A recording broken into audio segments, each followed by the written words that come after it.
Bangladesh automobile workshop মালিক সমিতি গণপ্রজাতন্ত্রী বাংলাদেশ সরকারের বাণিজ্য মন্ত্রণালয়ের রেজিস্ট্রেশন কত লাইসেন্স নম্বর 23 এবং 2002 জয়েন্ট স্টক কোম্পানি 522, 35 এবং 2002 এর এফবিসিসিআই কর্তৃক অধিভুক্ত বাণিজ্য সংগঠন মতিঝিল কমলাপুর এলাকায় সমিতির অন্তর্ভুক্ত 172টি অটোমোবাইল ওয়ার্কশপ উচ্ছেদ প্রসঙ্গে আয়োজিত এই সাংবাদিক সম্মেলনে আমরা দেশের অর্থনীতি, কর্মসংস্থান এবং যোগাযোগ ব্যবস্থা এবং অটোমোবাইল ওয়ার্কশপের গুরুত্বপূর্ণ অপরিহার্য অবদান তুলে ধরছি।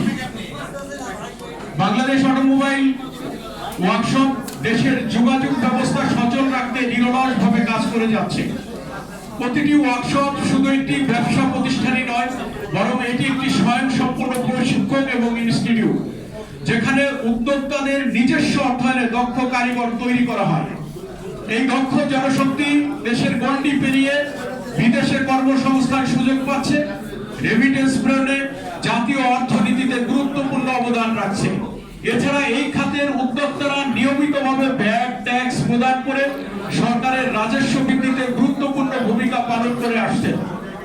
মতিঝিল এবং কমলাপুর এলাকায় প্রায় দীর্ঘ 25 বছর ধরে এই প্রতিষ্ঠিত ওয়ার্কশপগুলো হঠাৎ উচ্ছেদ করা হলে হাজারো যারা এই সংশ্লিষ্ট কর্মযজ্ঞের সাথে সম্পৃক্ত কর্মচারী এবং তাদের পরিবার চরম অনিশ্চয়তার মুখে পড়বে এবং এই সঙ্গে দেশের চলমান ব্যবস্থা বিঘ্নিত হওয়ার আশঙ্কা রয়েছে।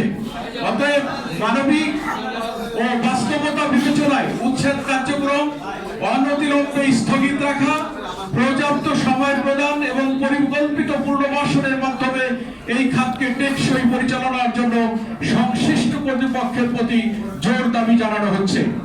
অতএব মানবিক ও অর্থনৈতিক এবং বাস্তবতা বিবেচনায় উচ্ছেদ কার্যক্রম অনতিবিলম্বে স্থগিত রাখা, পর্যাপ্ত সময় প্রদান, একটি পরিকল্পিত পুনর্বাসনের প্রক্রিয়ার মাধ্যমে এই খাতকে টেকসই পরিচালনার জন্য সংশ্লিষ্ট কর্তৃপক্ষের প্রতি জোর দাবি জানাচ্ছি। এ বিষয়ে আমরা মাননীয় গ্রাহক ও গণপূর্ত মন্ত্রী মহোদয় এবং মাননীয় প্রধানমন্ত্রী মহোদয়ের সদয় দৃষ্টি ও সহযোগিতা আন্তরিকভাবে কামনা করছি, যাতে একটি মানবিক এবং বাস্তবসম্মত সমাধান দ্রুত নিশ্চিত হয়। আমরা আপনাদেরকে জানাতে চাই যে বাংলাদেশ অটোমোবাইল ওয়ার্কশপ মালিক সমিতি একটি বৃহৎ বাণিজ্য সংগঠন, যাদের সারা দেশব্যাপী 30,000 ওয়ার্কশপ মালিক রয়েছে।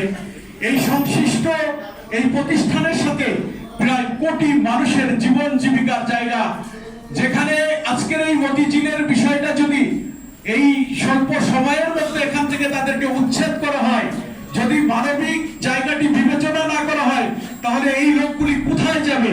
তাদের ব্যবসা প্রতিষ্ঠান, পরিবার পরিজন এবং এর সাথে যারা সম্পৃক্ত 6-7 হাজার মানুষ অনিশ্চয়তার পথে, একটি সংঘাতময় পরিস্থিতির পথে আমরা এগিয়ে যাচ্ছি। এরকমই একটা অবস্থা তৈরি হয়েছে, কারণ এটি শুধু তারা মতিঝিল একা নয়, এটি সারা দেশের একটা বড় কানেক্টিভিটি রয়েছে, যেখানে আমরা চাচ্ছি না যে এই অসন্তোষ এবং আগামী দিনে এটাকে কেন্দ্র করে অর্থাৎ একটা বিশৃঙ্খলা পরিস্থিতি সৃষ্টি হয়। আমরা চাবো সরকার মহোদয়ের কাছে যেন একটি বাস্তবসম্মত সময় দিয়ে এদেরকে হস্তান্তরের সময়টা দিয়ে, যাতে তারা নতুন একটা প্রতিষ্ঠানে, যেই প্রতিষ্ঠানে যতটুকু সময় লাগে এটি কর্মযজ্ঞ তৈরি করার, সেই সময়টুকু যেন তারা প্রদান করেন। এটি হচ্ছে আমাদের আজকের এই সংবাদ সম্মেলনের মানবিক আবেদন। ধন্যবাদ। আর কোনো প্রশ্ন আছে আপনাদের?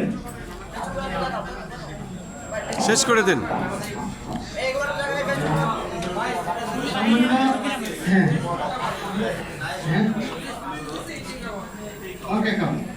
ধন্যবাদ।